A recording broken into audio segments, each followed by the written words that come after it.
Hi everyone, welcome to this video for the 26th weekend since the initiation of the original lockdown in the UK. As I seem to keep saying every week, the situation just seems to be getting worse again. Don't know what's going to happen, but about 9 million people in the UK now are under some kind of lockdown restrictions. As I'm speaking, I'm seeing a red kite soaring above, but I don't know. There you go. Whether I can. These kites are everywhere, and they are. I actually like seeing them. Some people don't like them so much, not so keen. Yeah, so the situation just seems to be getting worse and worse. I've got a feeling that I'm going to be working from home for a long time to come. Certainly measured in months. Certainly I don't imagine going back to work sort of on a full-time basis until next year sometime, but who knows. I mean, it's just a crazy situation really. I did a couple of videos earlier in the week. I managed to increase the height of my end-fed wire again, probably by about, I don't know, half a metre at the house and about a metre at this point here at the bottom of the garden where it changes direction. Today it's not very windy, but there is a sort of quite a strong breeze, and everything's sort of blowing around, which is my new pet hate. I don't know if you probably didn't catch that, but I just heard one of those kites squawking again, or crying, whatever the correct ornithological phrase is. That's the 4 metre. Again, there's the one. There he is, or her.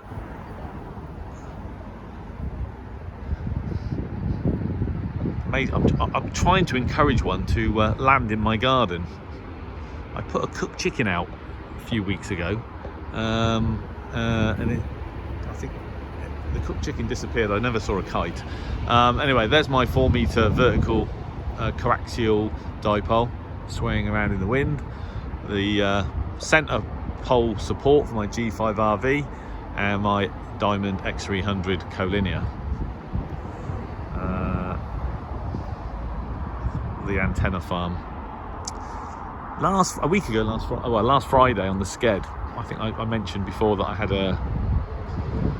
seemed to have an issue with the match on my end-fed wire sort of drifting, and it seemed to drift quite a lot in the space of sort of 20 minutes or so, and I have done another video on that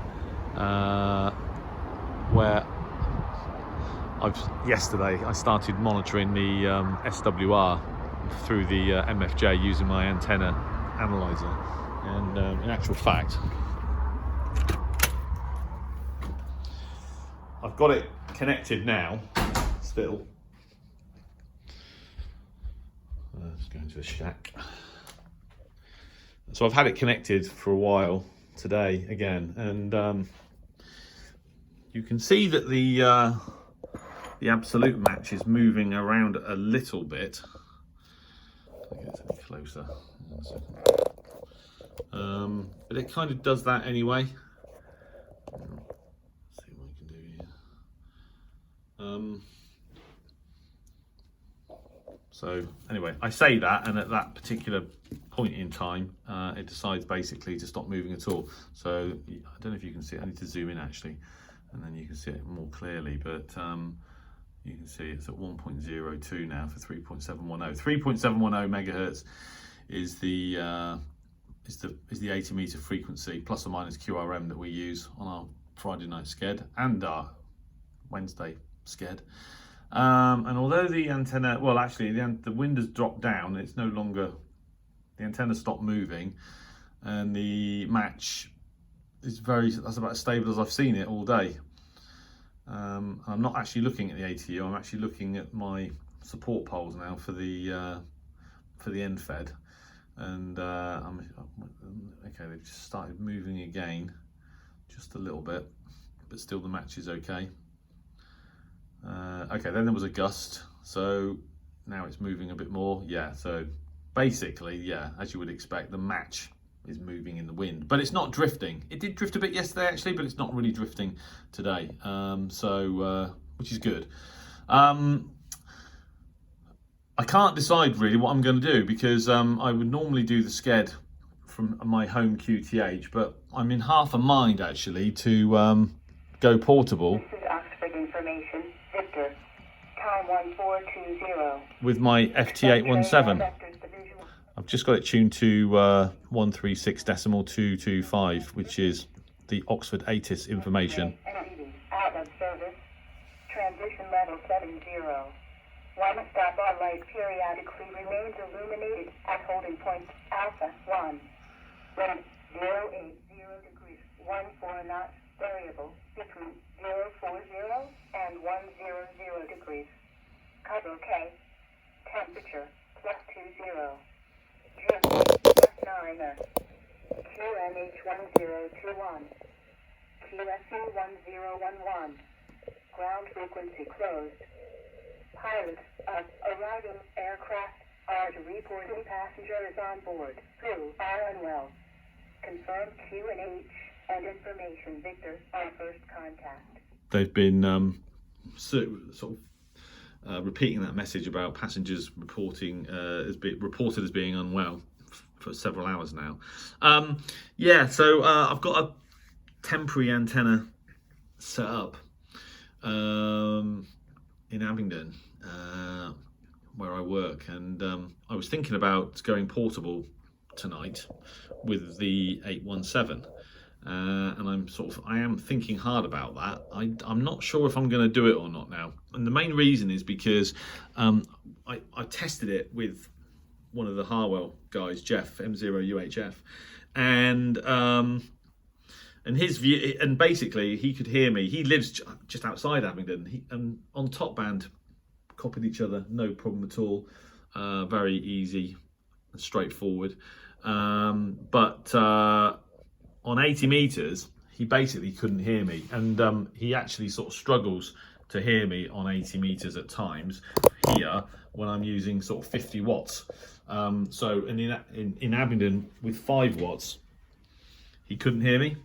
So, which isn't really what you want, and so I'm sort of slightly concerned that if I do go portable, it'll be a bit pointless to just do half the sked, do the top band part, and then not be heard on 80. Now, of course, I don't know whether it's just him that can't hear me on 80, or whether it'll be some of the other guys, but that will be a bit pointless to do the sked and not be heard properly.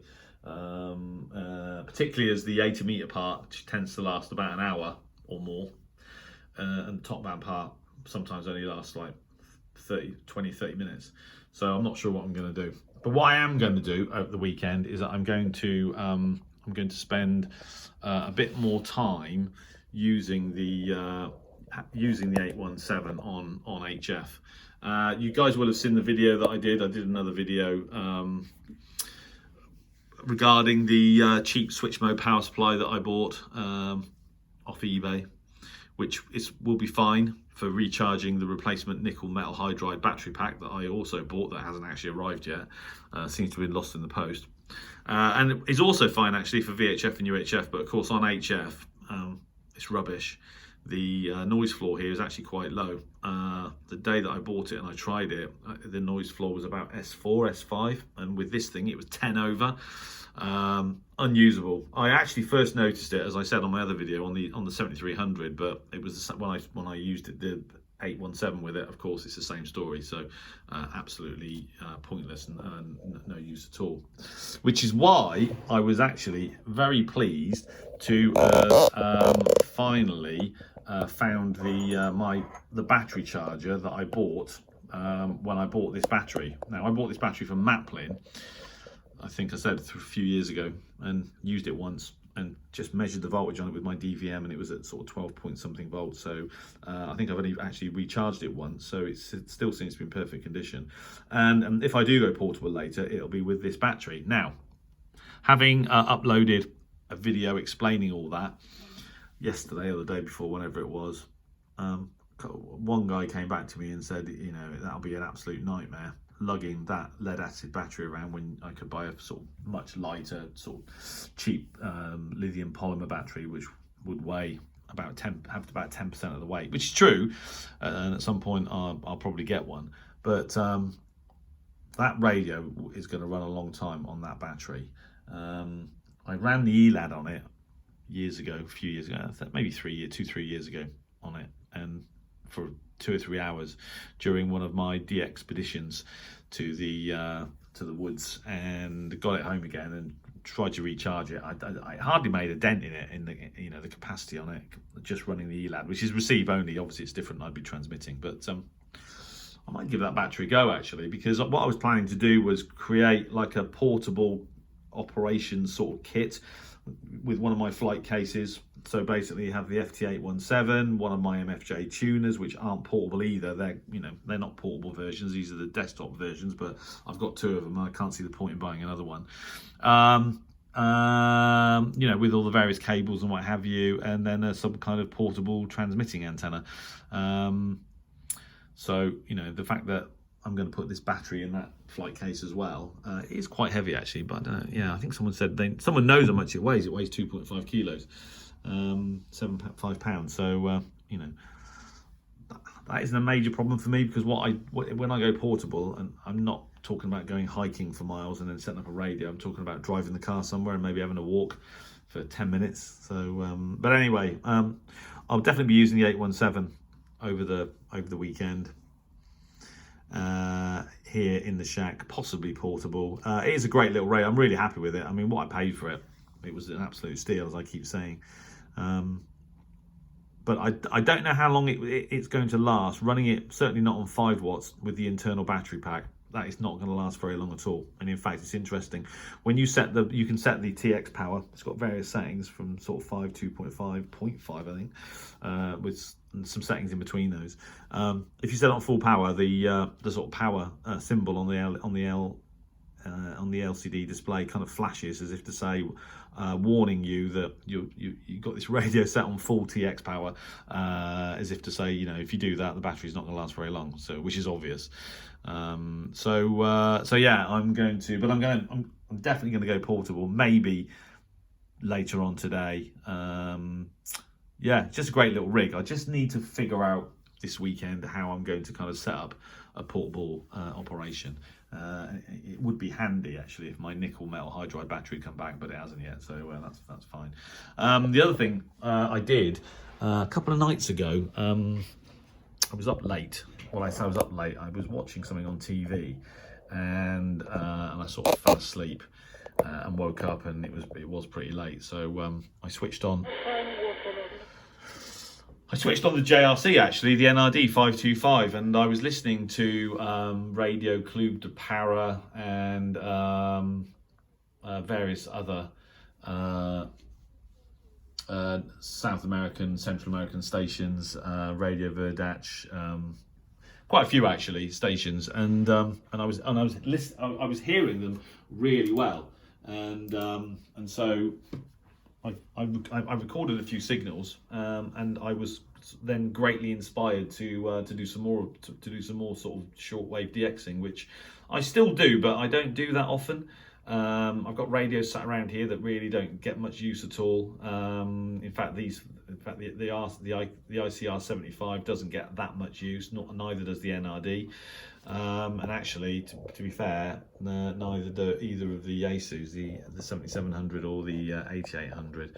None of this stuff gets a huge amount of use, and which is a bit of a shame. So, having heard several stations actually very well, Radio Voz Missionaria I heard as well.